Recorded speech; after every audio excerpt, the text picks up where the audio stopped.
கர்த்தருடைய பரிசுத்த நாமத்திற்கு ஸ்தோத்திரம். இப்பொழுதும்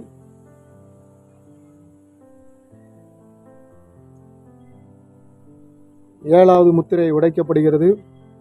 ஏழாவது முத்திரையை கர்த்தராகிய இயேசு கிறிஸ்து உடைத்த பொழுது பரலோகத்திலே மிகுந்த அமைதல் உண்டாயிற்று என்று குறிப்பிடப்படுகிறது.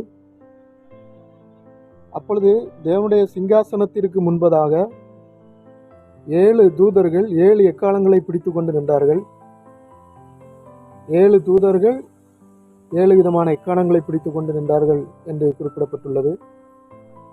மேலும் தொடர்ந்து பரிசுத்த யோவான் தேவனுடைய சிங்காசனத்திற்கு முன்பதாக இருக்கின்ற பலிபீடத்தை அவர் காண்கின்றார். அந்த பலிபீடத்திலே ஒரு பொன்னால் ஆன பூமிக்குரிய பொன்னல்ல, பரலோகத்தின் மகிமையினால் ஆன அந்த பலிபீடத்திலே அந்த ஒரு தூப வர்க்கம் வேறொரு தூதன் கொண்டு வருகின்றார். அந்த தூப வர்க்கத்திலே பரிசுத்தவான்களுடைய ஜெபங்கள் அங்கே காணப்படுகின்றன. வெளிப்படுத்தல் 7ஆம் அதிகாரம் 1-5 வசனங்கள் வரை அந்த பரிசுத்தவான்களின் ஜெபங்களோடு கூடிய அந்த தூப வர்க்கம் பூமியிலே கொட்டப்படுகிறது. அந்த தூதன் கொட்டினார். 7ஆம் முத்திரையை இயேசுவானவர் உடைக்கின்ற பொழுது அப்பொழுது பூமியிலே மின்னல்களும் பூமி அதிர்ச்சிகளும் நிலநடுக்கங்களும் உண்டாயின என்று சொல்லி அந்த 7ஆம் முத்திரையின் போது உடைத்த பொழுது நடைபெற்ற சம்பவங்கள்.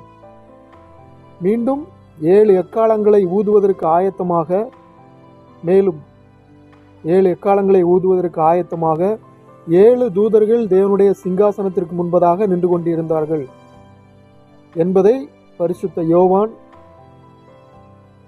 தான் கண்டதை, இயேசு கிறிஸ்துவினிடத்திலே கேட்டதை, தனக்கு வெளிப்படுத்தப்பட்டதை எழுதியிருக்கிறார். கர்த்தருடைய நாமத்திற்கே மகிமை உண்டாகட்டும்.